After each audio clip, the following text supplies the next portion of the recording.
Welcome to World at Work TV.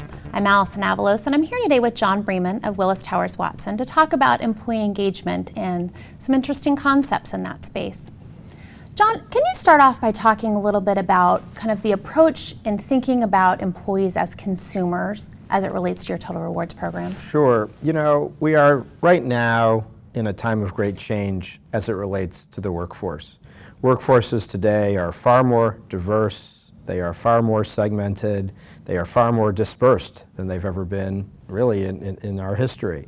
And what that's causing companies to do is to not take a one-size-fits-all approach to their programs, but rather try to tailor their programs to the needs of their individual employees.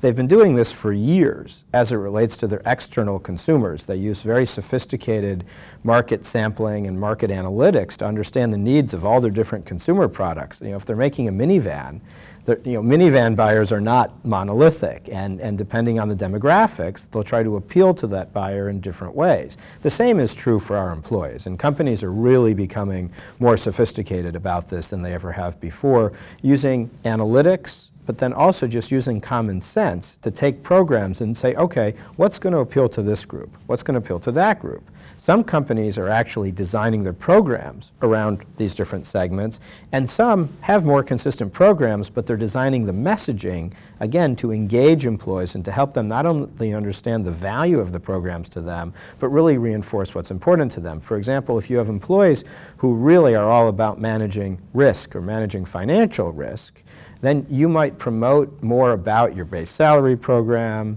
about your retirement program, about your healthcare program, versus a group of employees who's more about performance, more about upside, more about individual accountability, even taking risks. For that group, you might talk to them about your incentive programs. You might talk to them about your profit sharing programs, about your long-term incentives, and really emphasize that aspect of the deal along with promotion programs, career development, et cetera. So it's all about taking what you have, figuring out what is going to appeal to which group, and then really emphasizing that in everything you do. That ultimately leads to a much more robust layer of employee engagement than simply saying, okay, we have a program, here it is, but really trying to personalize it, not only through the design, but also the messaging, and then today the delivery, whether it's delivering digitally, whether it's delivering through different devices, et cetera. So it's really a rethink and a mindset shift in the way we do everything. I think a lot of people can kind of quickly identify with the idea of customizing messaging and probably even delivery on an individual consumer or customer or employee basis or that level. But you mentioned design, and I'm curious, is that design of individual programs, or is that design of your broad total rewards program and kind of the mix of what you're offering? Talk a little bit about that. Yeah, it's a great question. There are those who believe we're moving towards a scenario where we will have individual designs by person. We're not there yet. Most companies just don't have the capability to do that. We may be there in 5 or 10 years as technology advances and as the sophistication of delivery systems advance. But today we are in a very different place than we were 10 years ago. 10 years ago, companies tended to have a single approach to base pay, and they're actually proud of global consistency. A single approach to short-term incentives, long-term incentives, healthcare, retirement. Today, we are seeing companies now actually design programs around the needs of specific groups of employees. They look at the demographics of their employee segments, and if they have a demographic that highly values things like continuity and stability, and they're at a point of their careers where there's a great value associated with things like retirement, then yes, we will see an emphasis in the design on, again, on the stability, on the retirement, on the wellness, on the healthcare, on the salary, versus perhaps another group demographically, perhaps that's much younger, more aggressive in their career development. Maybe they've only been in the workforce a couple years, and for them, they have 3 priorities. Priority 1 is to learn and grow. Priority 2 is to have some upside in compensation. And priority 3 is to begin creating some wealth for themselves, that's a very different package, if you will, than one that's really based on stability. And yeah, we are seeing companies today design different programs around different groups. And the question I'm asked most frequently is, well, wait a minute, how do you design a different retirement plan for one group or another? Many companies don't realize the way their legal entities are set up. They can offer a traditional defined benefit plan to one group of employees in a particular legal entity, and then a defined contribution plan to employees in a different legal entity. It's more common than we would think. Then they ask, well, what about health care? Some companies, many companies, are moving towards an exchange approach in healthcare so that they can offer different programs that are truly customized around the needs of different employees, while others yet are still doing more traditional programs, again, that may vary by unit. So there are today some pretty straightforward approaches where we can do different programs for different demographic groups. We just have to be planful about it. As we think about how the workforce is changing and thinking less just about the employee and more about the worker and contingent workforce, how does that all fold into this conversation? How do organizations manage that and think about this concept of speaking to the employee as a consumer? Yeah, it's a great question. You know, with the advent of the contingent workforce, of contractors, of part-time workers, et cetera, many people are calling this the fourth industrial revolution, or the Uberization of the workforce. And whatever you call it, there's no question that we're going through today a sea tide change in even the very approach to employment arrangements. Whereas in the past, most senior leaders didn't feel accountability or responsibility for connecting with the contingent workforce the same way they connected with their core workforce. That's all changed today. And today, more so even than talking about employment value proposition or employee value proposition, we talk about a worker value proposition, because more and more senior executives are recognizing that they have to engage the contingent workers at the same level that they engage their core workforce. This is new thinking for a lot of people. You know, 5 years ago, I recall asking a group of chief human resource officers in a room and asked by a show of hands how many of them felt responsible for the engagement and the value proposition of their contingent workforce, and basically nobody raised their hand. Was with a similar group a couple months ago and asked the same question.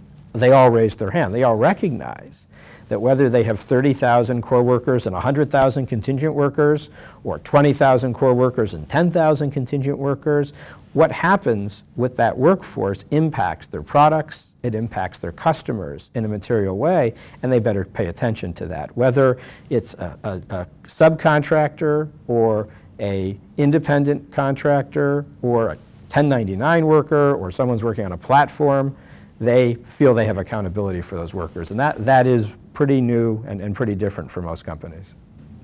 Talk about an emerging interest in talent risk and how that's part of this conversation. Yeah, you know, talent risk has become, I think, pretty prevalent in the minds of not only chief human resource officers, but chief financial officers, chief risk officers, CEOs. And what they're finding is, in this day and age, with really the explosion of the contingent workforce, new workforce arrangements, as well as our ability to use analytics to measure different levels of employee engagement, employee productivity, suddenly now they're looking at talent risk as something that they can manage much more proactively than they have in the past. And what we find, a lot of people get really confused when they're thinking about what to do about talent risk, but it's pretty straightforward. Most companies have risks to their talent. In other words, risks from competitors, risks from illness, financial risk, employees not being able to afford to save for their retirement, as well as physical safety types of risks, compliance risk. There's a whole bucket of risks that companies have actually been managing for some time, but not in aggregate. And then they also learn there's risks created by talent in terms of things like the ability to perform, the ability to be productive, the ability to mitigate accidents, the ability to have behaviors that are consistent with sort of approaches to risk management. And companies have actually done far less to manage that kind of risk in the past. Today they're looking at this holistically and they're saying, all right, let's look at our risks to talent. What can we actually do about that, right? And some companies are putting in wellness programs. Many companies are, in fact, putting in wellness programs. Many companies are looking at financial wellness. They're looking at how many employees do we have below the poverty line? How many employees do we have who aren't going to be able to afford to retire? How many employees do we have that create such stress in their daily lives over paying their bills, paying for college, whatever it is? We need to be proactive in helping give employees the tools and the means and the resources to do something about that. Well, and it sounds like there's probably a very natural connection to employee well-being or worker well-being if we broaden that definition a bit. Absolutely. And what we find is there's sort of what we call a virtuous circle to worker well-being. If workers are engaged, they tend to be more productive, they tend to be more satisfied, they tend to engage in behaviors that are more beneficial to the company, customers tend to be more satisfied, financial results are more satisfied, which allows us to reward our employees more effectively, which again continues the circle, which leads overall to lower stress, higher wellness, better wealth creation, et cetera, better financial fitness, as we say, that really creates the circle, because that circle can also go the other way in a more negative way, and sort of our goal as leaders is to make sure that we are keeping it really going the right direction. John, what are the key components of employee engagement, and are there any variations in there when you're thinking about that core workforce, what we've traditionally looked at as employees, and the contingent workforce? That's a great question.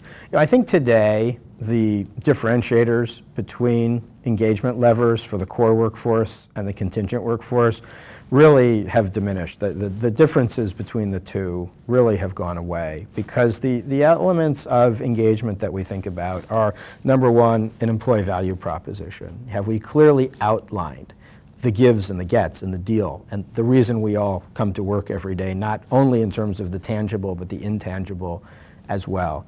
We look at our culture, our mission, and our values to understand how we as an organization are aligned. We look at our total rewards programs to ensure not only they're market competitive, but they're also designed in a way that is consistent with employee needs and expectations and preferences, and employees as consumers. And then we also look at our overall branding as a company, our employment branding, and we put those all together to create a positive employee experience, again, in both the physical world as well as the digital and virtual world. It's really a new day for employee engagement, that we realize we have all these tools available to us, and not only that we have them, but we know how to use them as well. Thanks for all of these interesting ideas with regards to employee engagement. Thank you. For World at Work TV, I'm Allison Avalos.